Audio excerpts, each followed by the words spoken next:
Hello students, मैं आप लोगों को इस वीडियो में गणित के महत्वपूर्ण प्रश्न बताने जा रहा हूं। तो चलो देख लेते हैं उन प्रश्नों को। और ये प्रश्न आपके प्रश्नावली से संबंधित है। फिलहाल ये प्रश्नावली के हिसाब से नहीं बताया जा रहा है, आपको आपके बोर्ड एग्जाम के आधार पर बताया जा रहा है। बोर्ड एग्जाम के आधार पर इसलिए बताया जा रहा है क्योंकि ये जो प्रश्न है, ये सारे प्रश्न जो मैं आपको बता रहा हूँ, यहीं से आपको प्रश्न आपके वार्षिक पेपर में देखने को मिलेगा। इसी हिसाब से आपको प्रश्न बताया जा रहा है। तो चलो देख लेते हैं प्रश्न को।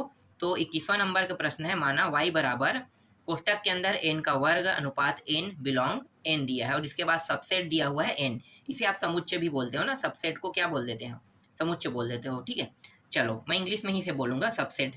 फलन f अनुपात n वेक्टर y जहां एफ एन बराबर एन का वर्ग द्वारा परिभाषित है। सिद्ध कीजिए कि f व्युत्क्रमणीय है। मतलब हमें एकांकी को भी व्युत्क्रमणीय बताना है और आच्छादक को भी हमें क्या बताना है? व्युत्क्रमणीय बताना है, ठीक है, दोनों। f का प्रतिलोम ज्ञात कीजिए। अब इसमें f का प्रतिलोम भी ज्ञात करना है, मतलब आच्छादक एकांकी दोनों बताने के बाद प्रतिलोम भी हम ज्ञात करेंगे, ठीक है। तो चलो जो दिया है पहले उसको हम लिख लेते हैं। तो यहाँ पे लिखो, यहाँ f अनुपात n दिया हुआ है और वेक्टर y प्रश्न में दिया हुआ था ना, जहां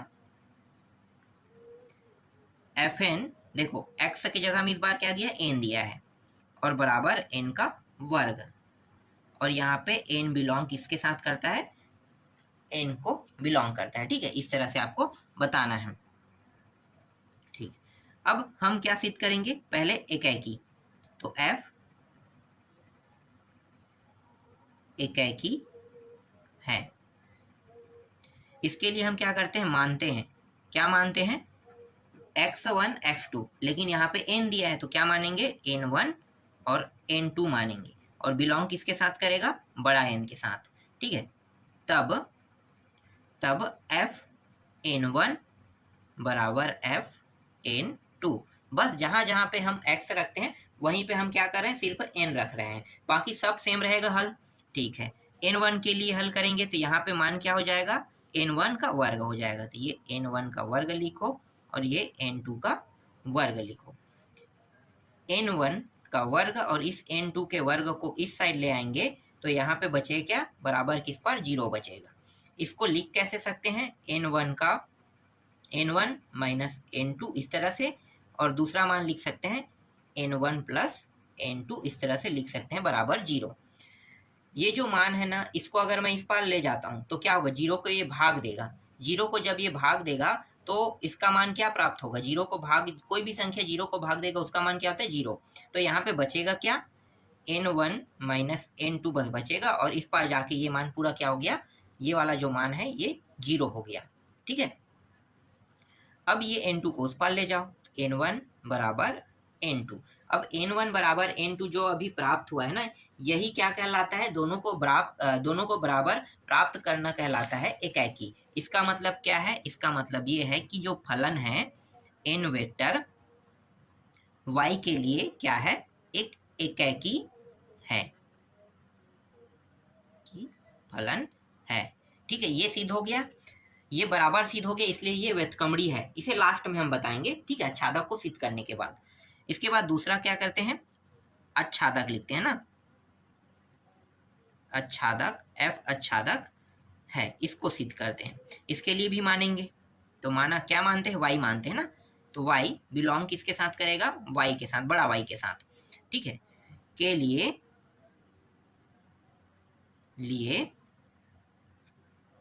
के, एक मिनट, क्या है? नहीं, बस इतना लिखो और इसके बाद यहाँ पे हम डाल देते हैं तब n भी ले लेते हैं, ठीक है। बड़ा N का अस्तित्व इस प्रकार है, इस प्रकार है, ठीक है, ये लिखते हैं। तो इसका अस्तित्व इस प्रकार है कि क्या लिखेंगे? y बराबर एफ एन लिखेंगे। तो y बराबर एफ एन का मान क्या है? n का वर्ग। तो ये n का वर्ग हो जाएगा, ठीक है। अब जब मैं n से वर्ग हटाऊंगा तो अंडर रूट कहाँ लग जाएगा? y के साइड में। तो n का मान क्या प्राप्त हुआ? y का अंडर रूट यहाँ पे प्राप्त हुआ, ठीक है। ये मान हमें प्राप्त हो गया। इसके बाद क्या करते हैं, इसके बाद एफ एन को पूरा ले लेते हैं और एफ एन का मान क्या होता है, एन का वर्ग। तो इस तरह से हम पूरा ले लेंगे। अब एफ एन की जगह में क्या लिखेंगे, F N Y under root, इस तरह से ये प्राप्त हो गया। और एन का जगह पे क्या लिखेंगे इसको ना, तो ये वाई और इसका वर्ग, तो ये प्राप्त हो जाएगा। आगे मैं इसे हल कर लेता हूँ, तो ये अंडर रूट से बाहर आके वाई प्राप्त हो जाएगा। इसका मतलब क्या है, जो अभी हमें वाई के रूप में प्राप्त हो रहा है, ये बता रहा है कि ये फलन क्या है, अच्छादक है। ठीक है, इसका मतलब क्या है, इसका मतलब ये है कि ये जो एफ एन है और वाई जो है, ये दोनों सिद्ध हो रहा है। इसका मतलब ये है कि ये क्या है, एक अच्छादक फलन है। तो आप इसको इस प्रकार से लिख सकते हैं। अतः देखो, प्रत्येक y बड़े y के साथ क्या कर रहा है, संबंध बना रहा है, के लिए n भी क्या होगा, नंबर भी बड़े n के साथ क्या कर रहा है, संबंध बना रहा है। ठीक है, इस तरह से। तो का अस्तित्व है लिखो। अगर सिद्ध कर रहे हैं इसका मतलब क्या है, अस्तित्व है। तो का अस्तित्व इस प्रकार है कि जो y, ठीक है, y बराबर एफ एन, ये एक मिनट एफ एन इस तरह से लिखना है। ठीक है, इसलिए f अनुपात n और ये y इस प्रकार से बताना है, क्या है, अच्छादक है, अच्छादक है। तो जब अच्छादक भी सिद्ध हो गया, इसका मतलब क्या है, ये व्युत्क्रमणी भी होगा। तो यहाँ पे लिखो, अतः f अनुपात n वेक्टर y एकाकी, ठीक है, अच्छादक, एकाकी भी है, अच्छादक फलन है।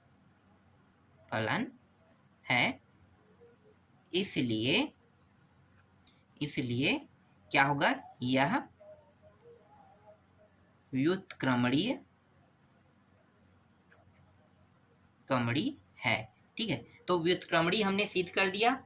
तो इस प्रकार से ये टॉपिक लिख के हमने बता दिया कि ये व्युत्क्रमणी है। ठीक है, अब क्या निकालने वाले हैं, अब हम सिद्ध करने वाले हैं प्रतिलोम। ठीक है, प्रतिलोम। तो यहाँ पे लिखो f-1 ज्ञात करना है। ये क्या हो रहा है, जो ज्ञात करना है कह रहे हैं ना, इसका मतलब ये है कि f के ऊपर जो -1 लगा है, इसका मतलब है ये प्रतिलोम दर्शा रहा है। तो अभी हम प्रतिलोम ज्ञात करेंगे। तो यहाँ पे मानेंगे, ठीक है, माना fn बराबर y। ठीक है, ये प्राप्त भी हुआ था, fn बराबर y। तो यहाँ पे इसका मान कितना होगा, इसका मान x का नहीं, n का वर्ग होगा ना, n का वर्ग बराबर y। अब यहाँ पे वही मान पूरा निकालेंगे, तो निकालने की जरूरत नहीं है, डायरेक्ट यहाँ पे रख दो। क्या होगा, यहाँ पे n का मान क्या प्राप्त हो जाएगा, अंडर रूट के अंदर y यहाँ पे प्राप्त हो जाएगा। बस यहाँ पे अब करने वाले क्या है, f-1 लगा देंगे, ये y हो गया, और ये मान को हम क्या कर देंगे, यहाँ पे रख देंगे। तो ये इस तरह से ये प्राप्त हो गया। ठीक है, यही क्या है, हमारा फाइनल उत्तर है। तो इस तरह से प्रतिलोम प्राप्त हो गए। तो यहाँ पे आप थोड़ा सा लिख लो, अतः f-1 y के y और n है ना, ये हो गया। और अभी जो मान आया है उसको भी लिख देते हैं। तो f-1 y बराबर y ये रहा, क्या है, द्वारा परिभाषित है, द्वारा परिभाषित है। ठीक है, इस तरह से इसका भी उत्तर आ गया। ठीक, समझ में आया। चलो आगे देखते हैं अगला प्रश्न। इसके बाद 22वां प्रश्न है, सिद्ध कीजिए कि f अनुपात और 2 वैल्यू दिया, मतलब 2 डोमेन दिया हुआ है, -1 से +1 तक के दिया हुआ है। ठीक है, और ये r को संबोधित करता है। f(x) बराबर x/x+2 द्वारा प्रदत्त फलन एकाकी है। फलन f अनुपात -1 से +1, जो इस बार जो है f क्या है, f का परिसर का प्रतिलोम फलन ज्ञात कीजिए कह रहा है। ठीक है, तो यहाँ पे पहले ही बता दिया है ना कि हमें क्या लेना है, डोमेन में -1 से लेके +1 वाला लेना है। तो चलो इसको हल कर लेते हैं। तो यहाँ पे पहले उसी को लिखेंगे, तो लिखो यहाँ f अनुपात -1 से +1 जो r को संबोधित कर रहा है। ठीक है, वेक्टर मतलब क्या है, r की ओर जा रहा है मतलब r को संबोधित कर रहा है। और क्या दिया हुआ है, f(x) का मान दिया है। f(x) का मान कितना है, x +2।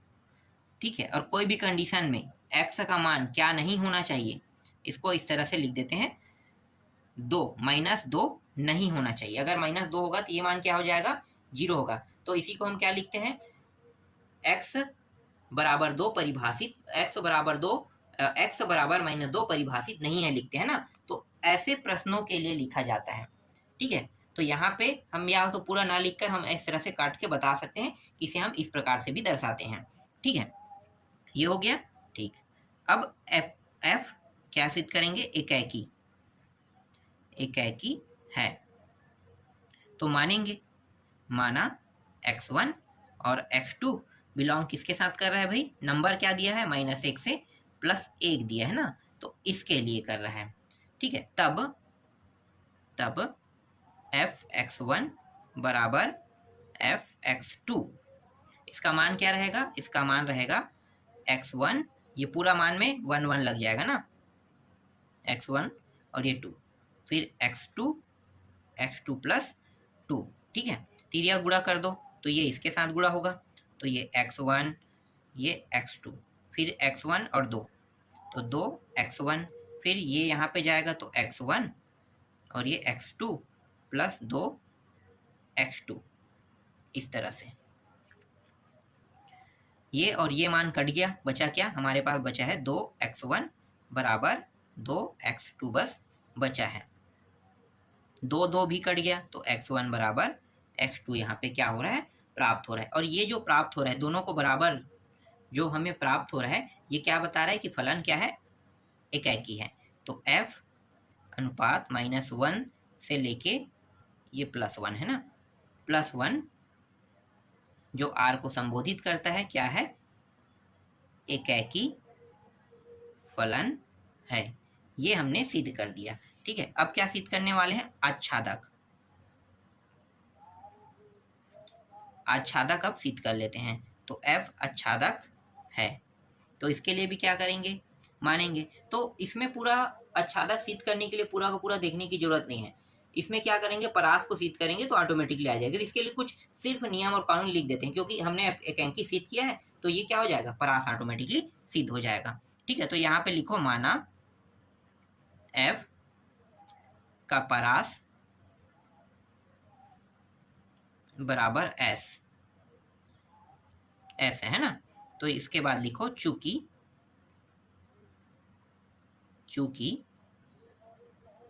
f एकाकी है, जैसे कि अभी हमने सिद्ध किया f एकाकी है, इसलिए जो f अनुपात -1 और ये जो +1 है, ये परास f का, मतलब f का परास भी क्या होगा, आच्छादक होगा। आच्छादक फलन है। ठीक है, अब ये भी सिद्ध हो गया। अगर ये दोनों सिद्ध हो जाता है कि एकाकी भी सिद्ध हो जाता है और आच्छादक भी सिद्ध हो जाता है, तब क्या होता है, तब ये फलन क्या होगा, व्युत्क्रमणीय होगा। ठीक है, तो यहाँ पे लिखो, अतः f एकाकी आच्छादक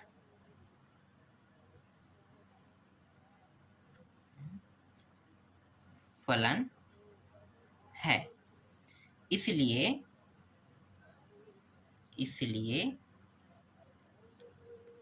ठीक है, इसलिए f क्या होगा, व्युत्क्रमणीय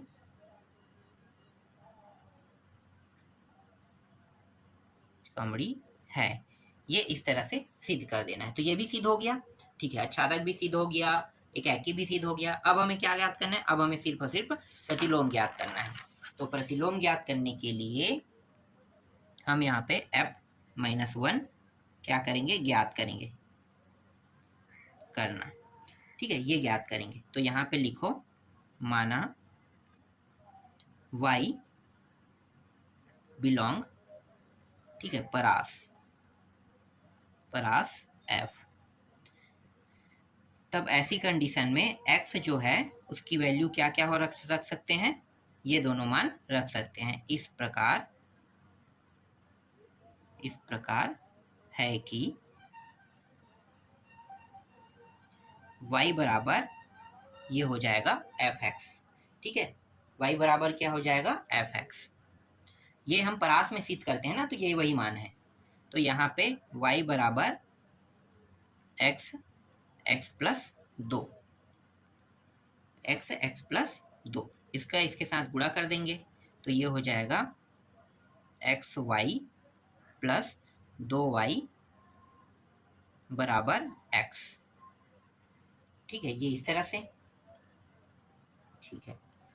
अब यहाँ पे y को बाहर निकाल देंगे तो ये y उभयनिष्ठ के रूप में बाहर निकल गया, x प्लस 2 और ये x हो जाएगा, ठीक है, इस तरह से प्राप्त हो जाएगा, ठीक। नहीं ऐसे नहीं करना है, हमें तो x का वैल्यू निकालना है ना, तो यहाँ पे उल्टा कर रहे हैं। हमें क्या करना है, इसको इस साइड ले आएंगे, इसको 2y को इस साइड ले जाएंगे और x को इस साइड ले आएंगे। तो यहाँ पे मैं xy पहले से है और इस x को यहाँ पे ले जाएंगे तो ये माइनस हो जाएगा और ये इस साइड चला जाएगा 2y, ठीक है। अब यहाँ पे x को उभयनिष्ठ निकालो तो y माइनस 1 बचेगा और ये 2y हो जाएगा, ठीक है। तो x के वैल्यू क्या प्राप्त हो गया, यहाँ पे y माइनस 1 यहाँ पे प्राप्त हो गया। देखो x का मान क्या प्राप्त हुआ, ये मान हमें x का मान में प्राप्त हुआ, ठीक है। देख लो माइनस प्लस सही है ना, ठीक है। और ये इस साइड आया इसलिए ये माइनस, ये भी माइनस, ये भी माइनस, इस प्रकार से रहेगा, ठीक है। यहाँ से हम माइनस को बाहर कर देते हैं तो क्या हो जाएगा, ये 2y को इस तरह से लिखो और 1 माइनस y इस प्रकार से भी हम लोग लिख सकते हैं। तो x की जो ओरिजिनल वैल्यू है वो ये प्राप्त हो गया है। तो ये दोनों सेम ही, ठीक है, लेकिन थोड़ा सा हमने क्या कर दिया कि माइनस ऊपर में रहेगा तो अच्छा नहीं दिखेगा, तो इसलिए इस प्रकार से चेंज कर देते हैं, ठीक है। अब यहाँ पे कोई भी कंडीशन में y की वैल्यू कितना नहीं होना चाहिए, 1 नहीं होना चाहिए, ठीक है। तो यहाँ पे आप बता दो कि y बराबर कोई भी कंडीशन में 1 नहीं होना चाहिए, माइनस ये क्या है, हाँ 1, प्लस में दिया है तो 1 नहीं होना चाहिए, इस तरह से यहाँ पे बता देते हैं, ठीक है। अब यहाँ पे इसे हम आगे हल करते हैं तो f-1, तो ये हो जाएगा y और यहाँ पे आ जाएगा 2y 1 माइनस y, ये प्राप्त हो गया। और यही क्या है, यही जो है इसका फाइनल उत्तर है। तो यहाँ पे आप इस तरह से लिख सकते हो, आगे और हल करने की जरूरत नहीं है। तो इस तरह से ये प्रश्न भी कंप्लीट हो गया। बाकी और कुछ प्रश्न है उसको भी मैं जल्दी कंप्लीट कर दूंगा, उसके बाद ये अध्याय पूरी तरह से कंप्लीट हो जाएगा।